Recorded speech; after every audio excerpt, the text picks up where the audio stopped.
सोनालीचं लग्न अमर सोबत मोठ्या थाटामाटात झालं होतं. गरीब घरची पण स्वाभिमानी आणि मनाने खूप चांगली असलेली सोनाली सासरी येताना अनेक स्वप्न घेऊन आली होती. सुरुवातीचे 2 दिवस सगळं ठीक होतं, पण घरातली अमरची मोठी बहीण वैशाली म्हणजे सोनालीची नणंद मात्र सुरुवातीपासूनच तिच्याकडे रागाने बघायची. वैशालीचं स्वतःचं लग्न मोल्ड होतं आणि ती माहेरीच राहत होती. त्यामुळे घरात तिचंच राज्य होतं.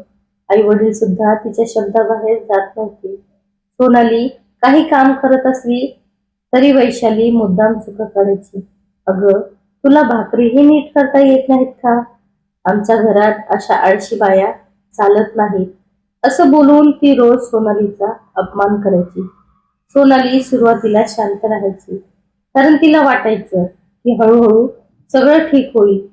पण वैशालीचा अत्याचार दिवसेंदिवस वाढतच गेला. सकाळी 5 वाजता उठून घर झाडणं, भांडी घासणं, कपडे धुणं, स्वयंपाक करणं सगळी कामं सोनाली एकटी करायची. आणि तरीही वैशाली म्हणायची, तू काहीच कामाची नाहीस. अमर ऑफिसला गेला की वैशाली सोनालीला मुद्दाम उपाशी ठेवायची. स्वतः आणि आई बाबा जेवून घ्यायचे, पण सोनालीला उरलेलं अन्न द्यायची. कधी कधी तर तेही नाही. एक दिवस सोनालीने अमरला सगळं सांगायचा प्रयत्न केला, पण वैशालीने आधीच अमरच्या कानात विष भरलं होतं. तुझी बायको मला घरातून बाहेर काढण्याचा प्लॅन करते. अमरला वाटलं सोनाली खोटं बोलते.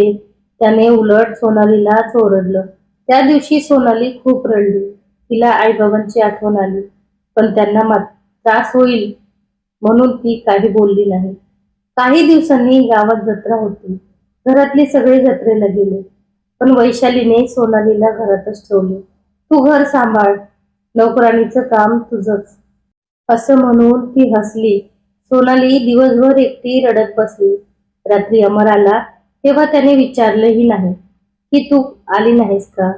वैशालीने सांगितलं होतं की सोनालीला जायचंच नव्हतं. दिवस जात होते आणि सोनालीचं आयुष्य नरक बनत होतं. एक दिवस सोनालीच्या माहेरून तिचा भाऊ रोहन भेटायला आला. त्याने बहिणीचा फिकट चेहरा पाहिला आणि त्याला काहीतरी चुकीचं असल्याची जाणीव झाली. पण वैशाली सतत त्याच्या आसपास फिरत होती, त्यामुळे सोनाली काही बोलू शकली नाही. रोहन निघताना हळूच म्हणाला, ताई, काही प्रॉब्लेम असेल तर मला सांग. सोनालीच्या डोळ्यात पाणी आलं, पण ती फक्त हसली. त्यानंतर वैशाली आणखी क्रूर झाली. तू माहेरच्यांसमोर नाटक करतेस, असं म्हणत तिने सोनालीला जोरात थापड मारली. सोनाली जमिनीवर पडली. त्या रात्री तिने देवासमोर बसून खूप रडत प्रार्थना केली. दुसऱ्या दिवशी घरात पाहुणे आले होते. वैशालीने मुद्दाम सगळ्यांसमोर सोनालीचा अपमान केला. ही मुलगी काही कामाची नाही. आमच्या घराचं नशीब खराब. पाहुण्यांनाही वाईट वाटलं, पण कोणी काही बोललं नाही. काही महिन्यांनी सोनाली गरोदर राहिली. तिला वाटलं आता तरी सगळे बदलतील, पण वैशालीला तेही सहन झालं नाही. आता ही आणखी काम टाळेल असं म्हणून ती सोनालीकडून दुप्पट काम करून घ्यायची. डॉक्टरांनी आराम सांगितला होता, पण वैशाली ऐकत नव्हती. एक दिवस पाणी भरताना सोनालीचा पाय घसरला आणि ती पडली. तिला जोरात दुखापत झाली. अमर तिला हॉस्पिटलमध्ये घेऊन गेला. डॉक्टर म्हणाले, तुमच्या बायकोला खूप त्रास दिला जातोय का? तिची तब्येत खूप खराब आहे. अमरला धक्का बसला. त्याने पहिल्यांदाच नीट लक्ष दिलं. सोनालीच्या हातावर भाजल्याचे व्रण, जुन्या जखमा सगळं त्याला दिसलं. त्याने विचारलं तेव्हा सोनाली रडत रडत सगळं सांगू लागली. वैशाली कसं उपाशी ठेवते, मारते, अपमान करते. हे ऐकून अमर हादरला. त्याला स्वतःची चूक कळली. घरी आल्यावर त्याने वैशालीला जाब विचारला, पण ती उलट भांडू लागली. मीच या घरासाठी सगळं केलं आणि आता तू बायकोसाठी मला दोष देतस. अमर शांतपणे म्हणाला, ताई, तू माझी बहीण आहेस, पण सोनाली माझी जबाबदारी आहे. तिच्यावर अत्याचार मी सहन करणार नाही. वैशाली रागाने घर सोडून निघून गेली. काही दिवस ती मामाच्या घरी राहिली. घरात पहिल्यांदा शांतता आली. सोनालीची काळजी घेतली जाऊ लागली. अमर तिच्या सोबत वेळ घालवू लागला. सोनाली हळूहळू हसायला लागली. काही महिन्यांनी तिने एका गोंडस मुलीला जन्म दिला. घरात आनंदाचं वातावरण होतं, पण वैशालीच्या मनात अजूनही राग होता. एक दिवस ती अचानक परत आली. चेहरा उतरलेला, डोळ्यात अश्रू. तिने आईसमोर रडायला सुरुवात केली. माझ्याकडून चूक झाली. सगळ्यांना आश्चर्य वाटलं. खरं तर मामाच्या घरी गेल्यावर तिलाही सतत टोमणे ऐकावे लागले होते. तिला समजलं होतं की दुसऱ्याला त्रास देणं किती चुकीचं असतं. ती सोनाली समोर आली आणि म्हणाली, मला माफ कर. माझ्या दुःखाचा राग मी तुझ्यावर काढला. सोनाली काही क्षण शांत राहिली. तिच्या डोळ्यात जुनं दुःख होतं, पण मन मोठं होतं. ती म्हणाली, ताई, तुम्ही मला खूप त्रास दिला, पण घर तुटू नये म्हणून मी शांत राहिले. आता पुन्हा असं होऊ नये. वैशाली रडू लागली. त्या दिवसानंतर ती खरंच बदलली. सोनालीला मदत करू लागली, बाळाची काळजी घ्यायची. गावातले लोकही म्हणू लागले की वैशाली आधीसारखी राहिली नाही. काही वर्षांनी सोनालीचं घर आनंदाने भरून गेलं. अमरला आपल्या सुखीची कायम खंत राहिली, पण त्याने आयुष्यभर सोनालीला कधी दुःख दिलं नाही. आणि वैशालीला एक गोष्ट कायमची समजली की स्वतःच्या दुःखामुळे दुसऱ्याचं आयुष्य उद्ध्वस्त करायचं नसतं. कारण जखमा शरीरावरच्या भरतात, पण मनावरच्या जखमा आयुष्यभर वेदना देत राहतात. सोनालीच्या आयुष्यात आता शांतता आली होती, पण नशीब अजून एक वादळ घेऊन तिच्यासमोर उभं होतं.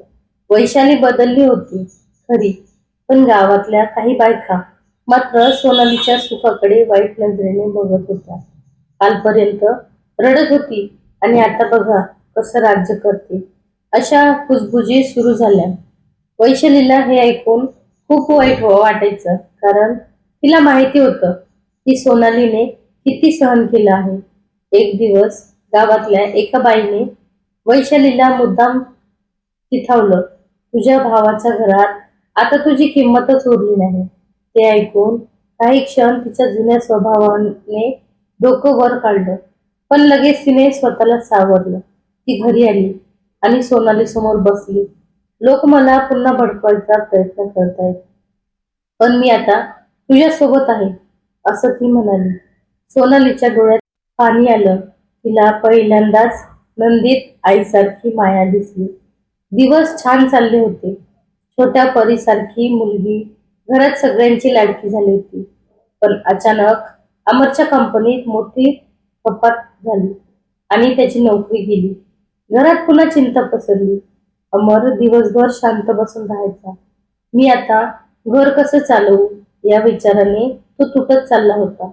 सोनाली त्याला धीर द्यायची, पण आतून तीही घाबरलेली होती. त्या काळात वैशालीने मोठा आधार दिला. तिने स्वतःचे दागिने काढून अमरच्या हातात ठेवले. हे विकून छोटा व्यवसाय सुरू कर, ती म्हणाली. अमरच्या डोळ्यात अश्रू आले. ज्याच्यामुळे घर उद्ध्वस्त होण्याच्या वाटेवर आलं होतं, तीच आज घर सावरण्यासाठी उभी होती. अमरने गावात छोटस किराणा दुकान सुरू केलं.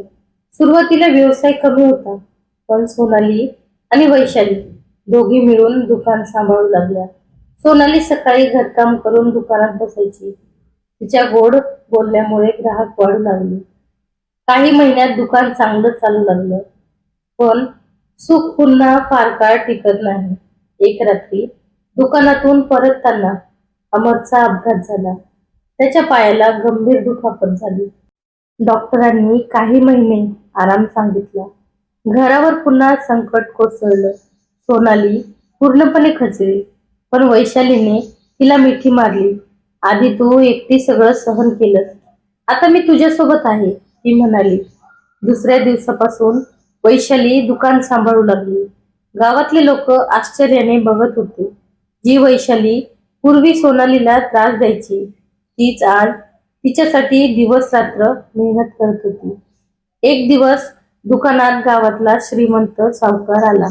त्याने सोनालीकडे वाईट नजरेने पाहत म्हटलं, पैशाची गरज असेल तर माझ्याकडे ये. वैशालीला त्याचा हेतू समजला. तिने सगळ्यांसमोर त्याला सुनावलं, आम्ही गरीब असू पण इज्जत विकत नाही. त्या दिवशी सोनालीला पहिल्यांदाच वाटलं की तिची नणंद आता खऱ्या अर्थाने तिची ढाल बनली आहे. काही दिवसांनी अमरची तब्येत सुधारू लागली. दुकान पुन्हा सुरळीत सुरू झालं. पण एक संध्याकाळी वैशाली अचानक बेशुद्ध पडली. तिला हॉस्पिटलमध्ये नेलं तेव्हा डॉक्टरांनी सांगितलं की तिच्या हृदयाला गंभीर आजार आहे आणि ऑपरेशन करावं लागेल. सगळ्यांच्या पायाखालची जमीन सरकली. ऑपरेशनसाठी खूप पैसे लागणार होते.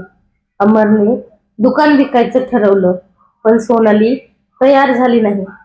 हे दुकान आपल्या मेहनतीचं आहे, ती म्हणाली. मग सोनालीने गावातल्या महिलांसोबत पापड आणि लोणच्याचा छोटा व्यवसाय सुरू केला. तिच्या मेहनतीने काही महिन्यात चांगले पैसे जमा झाले. गावातल्या बायका तिचं कौतुक करू लागल्या. ऑपरेशनचा दिवस आला. वैशाली ऑपरेशन थिएटरमध्ये जाताना सोनालीचा हात धरून रडत म्हणाली, मी तुला खूप त्रास दिला. तू नसतीस तर मी आज जिवंतही नसते. सोनाली तिच्या कपाळावर हात ठेवत म्हणाली, ताई, आता जुन्या गोष्टी विसरा. अनेक तासानंतर डॉक्टर बाहेर आले आणि म्हणाले, ऑपरेशन यशस्वी झालं. सगळ्यांनी सुटकेचा निश्वास टाकला. वैशाली हळूहळू बरी झाली. तिच्या स्वभावात पूर्ण बदल झाला होता. गावात आता लोक तिचा आदर करू लागले. एक दिवस गावात महिलांसाठी कार्यक्रम आयोजित केला गेला. तिथे सोनालीला संकटावर मात करणारी महिला म्हणून सन्मानित करण्यात आलं.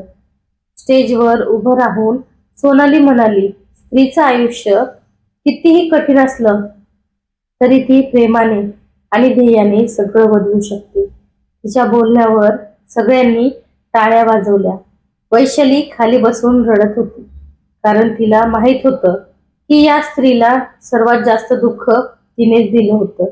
कार्यक्रमानंतर ती सोनालीच्या गळ्यात पडून रडू लागली. तू मला पुन्हा माणूस बनवलंस, ती म्हणाली. त्या दिवसानंतर त्यांच्या घरात पुन्हा कधी भांडण झालं नाही. सोनालीची मुलगी मोठी होत होती आणि ती दोघांनाही आई म्हणायची.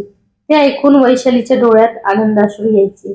आयुष्याने त्यांना खूप परीक्षा दिल्या, पण त्या परीक्षांमधून त्यांचं नातं अधिक मजबूत झालं आणि गावात लोक एक उदाहरण देऊ लागले, जिथे प्रेम आणि माफी असते तिथे तुटलेली नातीही पुन्हा जुळतात. तर कशी वाटली कथा नक्की कमेंट करून सांगा. भेटूया परत पुढच्या